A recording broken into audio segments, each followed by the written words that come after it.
In this lesson we're going to be covering hammer-ons, pull-offs, and other left-hand legato techniques and exercises. So to begin with, I'm going to point out one big issue that I see with a lot of guitar players when they first start working on their legato technique, their hammer-ons and pull-offs, is a speed inconsistency, and also related to this would be the different strengths of the fingers in the left hand. So for instance, a lot of players might be really good when it comes to using their index and middle finger for hammer-ons and pull-offs. And then, maybe decent when it comes to their index and ring finger, but not quite as strong usually anything that involves the pinky.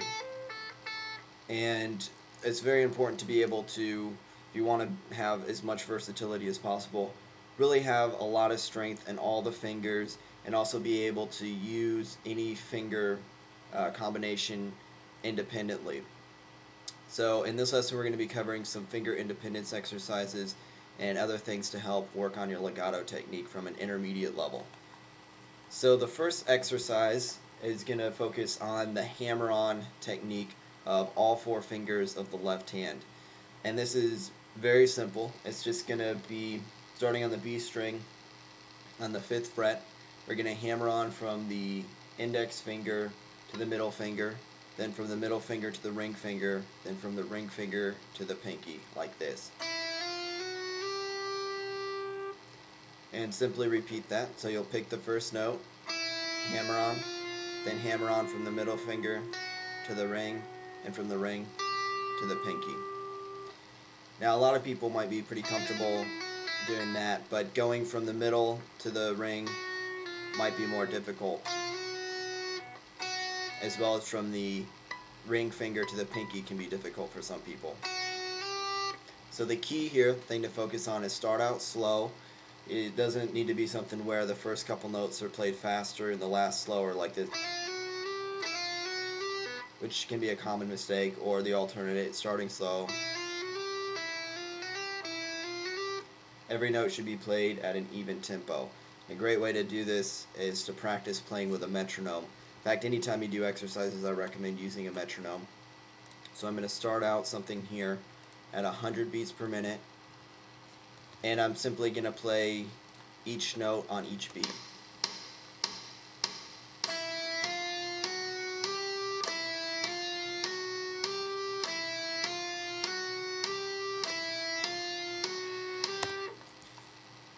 Now that's going to be pretty slow, but the key is to start out very slow and make sure each note rings clearly.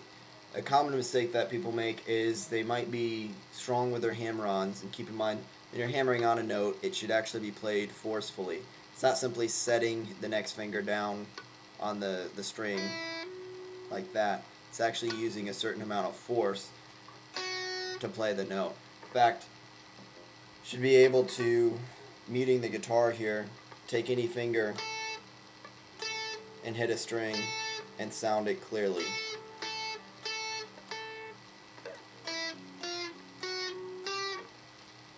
And then also be able to do that with the other fingers fretted down.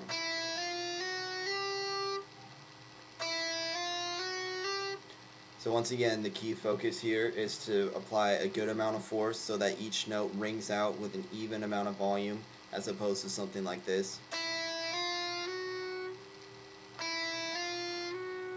That's what we want to avoid. We want to keep it a steady amount of volume,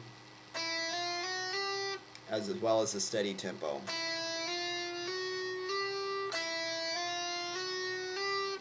And once you get comfortable with that, you can start moving it up and down the strings all in one position, like this.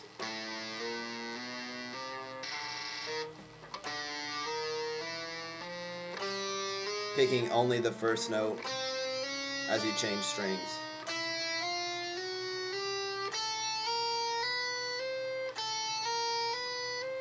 Over time you can increase the tempo.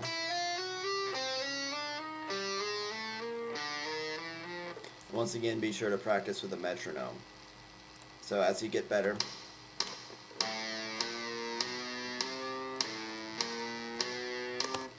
That's 100 beats per minute. I might bump it up to, let's say, 150 beats per minute. Bump it up slowly, 5-10 beats per minute at a time, as you're doing it one note per beat.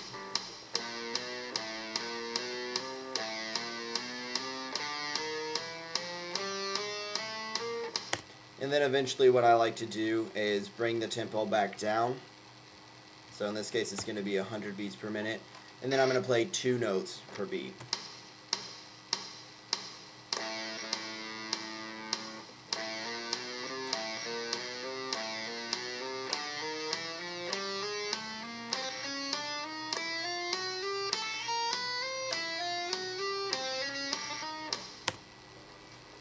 And of course, slowly increase the tempo over time. The key is to make sure each note is played solidly and at an even tempo, and then gradually increase the tempo. And eventually, you can work your way up and down the fretboard. You can start on a single string and simply move up. You can also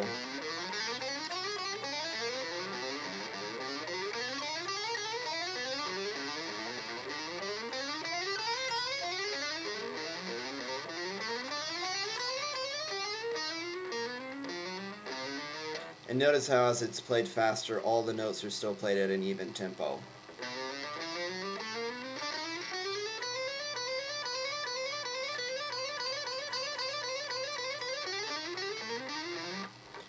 So then the next technique we're going to cover with hammer-ons would be doing basically the same exercise, but now we're going to focus solely on the middle, ring, and pinky finger. So what's going to happen is you can start on the 5th fret with the middle finger, the 6th fret, and the 7th fret. We'll do it on the B string here again, and simply play those 3 notes.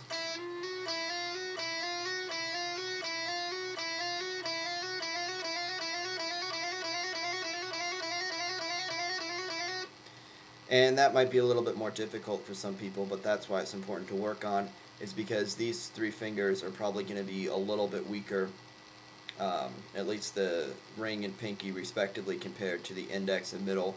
So taking more time to focus on just those fingers can help bring up any weak links. The next technique we're going to work on is doing the same thing for pull-offs now. So that same pattern is going to be reversed. Starting on the 5th fret in the 5th position, first note is actually going to be on the 8th fret, but its index finger is in 5th position.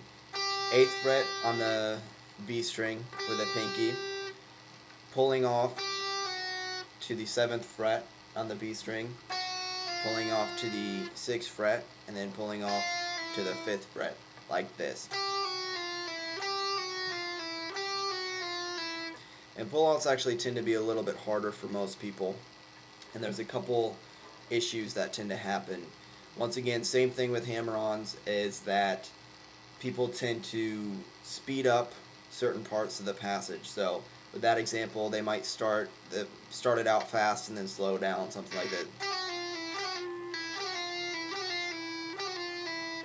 Where you can hear it's not played at an even tempo. Or of course the alternate opposite thing can happen. It can start out slow and speed up.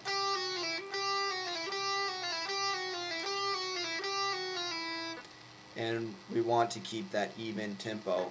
So once again, we'll start with a metronome and go at a slow tempo. If this is too fast, slow it down even more, but I have it at 100 beats per minute. I'm going to play each note on each beat.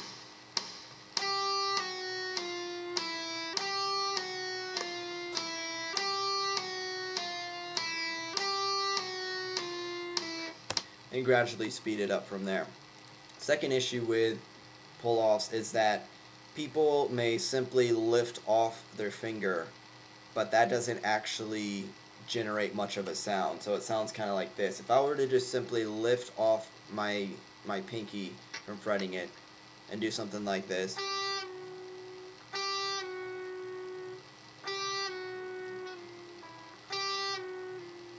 so it doesn't really sound too clearly. What you actually want to do with a pull-off is apply a little bit of a force. You're almost pulling downwards a little bit. It's very subtle, but to begin with, if you want to accent it, really like emphasize the movement, you can just kind of almost, you don't really want to bend the string, but forcefully pull it off. So there's an element of force when you're doing the pull-off to actually sound the string. It's almost like you're plucking the string with the pinky.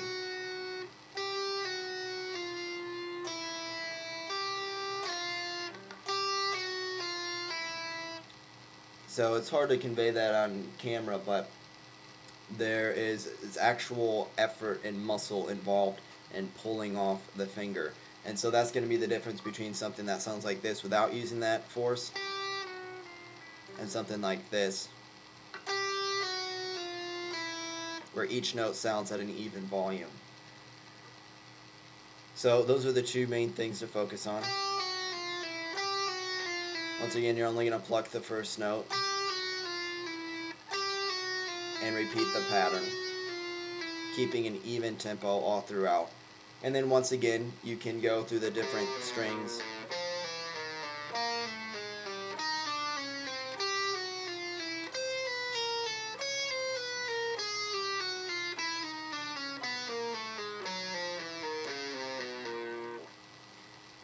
And a note about going through the different strings, whether it's with the hammer-ons and pull-offs, is that with legato it's very important, any playing it's important, but particularly with legato, to be able to mute the notes and the strings that aren't playing. So for instance, whenever I'm playing this pattern, I'm slightly resting the palm of my right hand against the lower strings on the guitar, towards the bridge or wherever my right hand is at. And I also may take one of my other fingers on my right hand. In this case, I'll take either my middle or my pinky finger, and I'll also slightly rest that on the high E string. So what happens is, if I were to try to pick anything besides that B, it's going to be muted. So that's going to be muted, that's going to be muted, D string's muted, G's muted, B will ring, and then I have my my middle and my ring finger resting on the high E. So what that allows me to do is pick that. Now if I were to not do that, I might get all this extra string noise. It's kind of sloppy sounding.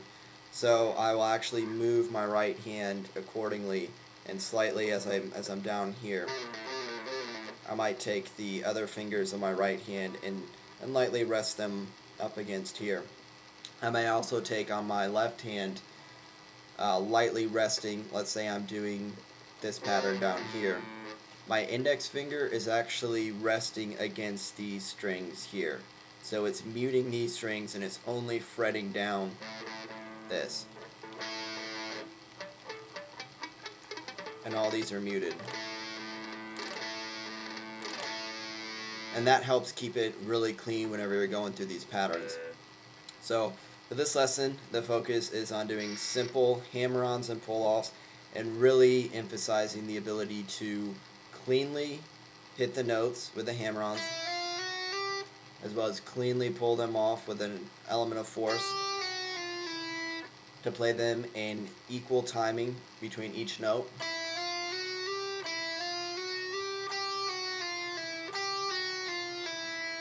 as well as utilizing muting techniques with the left hand and the right hand. So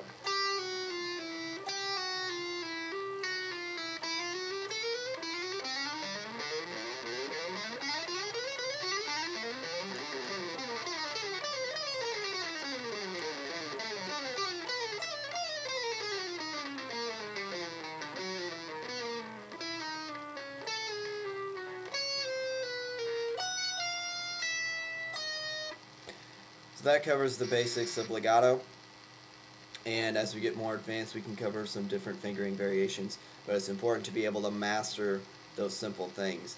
And another thing you can do with the pull-offs is to, once again, like we did with the hammer-ons, isolate the pinky, ring, and middle finger.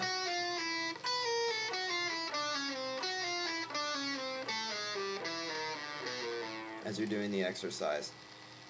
Some final tips to recap once again: start out slow and go for accuracy and consistency before anything else. That's the most important thing with legato playing that people tend to mess up, is that they're inconsistent with the volume levels and the tempo that they're playing it at. Good luck.